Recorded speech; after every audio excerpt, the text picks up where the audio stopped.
அழகே அழகா அடுத்த வர எபிசோடில் பார்த்தீங்கன்னா ரேவதியை கூப்பிட்றதுக்காக தங்கராஜ் வந்து ரேவதியோட வீட்டுக்கு வந்திருக்காங்க. ஆனால் பார்த்தீங்கன்னா பாக்யராஜ் வந்து நீ போகக்கூடாது, அவரை அம்பிலாம் அனுப்பக்கூடாது இனிமே அப்படின்னு சொல்லிட்டு பாக்யராஜ் ரேவதி அங்கேயே இருக்க சொல்லிடுவாங்க. இதனால ரேவதியும் அவங்க அண்ணன் பேச்சை கேட்டுட்டு அங்கேயே இருந்துருவாங்க. தங்கராஜ் வந்து பார்த்தீங்கன்னா கிளம்பி போயிடுவாங்க. நாங்கள் பேசி அமுச்சு வைக்கிறோன்னு சொல்லிட்டு அவங்க மாமனார் மாமியாரை சொல்லுவாங்க.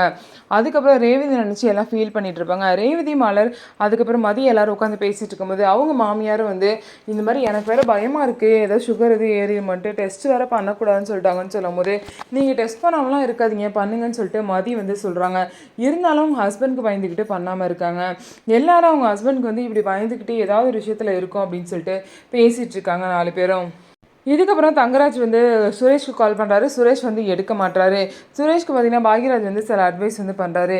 இந்த மாதிரி அவர் தொட்டதுக்கெலாம் கூப்பிட்றாரு, நீ போயிட்டு இருக்காது, போகிறனால தான் அவருக்கு திமிர் வச்சு போயிடுது, நான் அக்காவே இப்படி எவ்வளோ கொடுமை பண்ணியிருக்காங்க பார்த்தியா அப்படிலாம் சொல்லிட்டு சுரேஷ்க்கு புரிய வைக்கிறாங்க.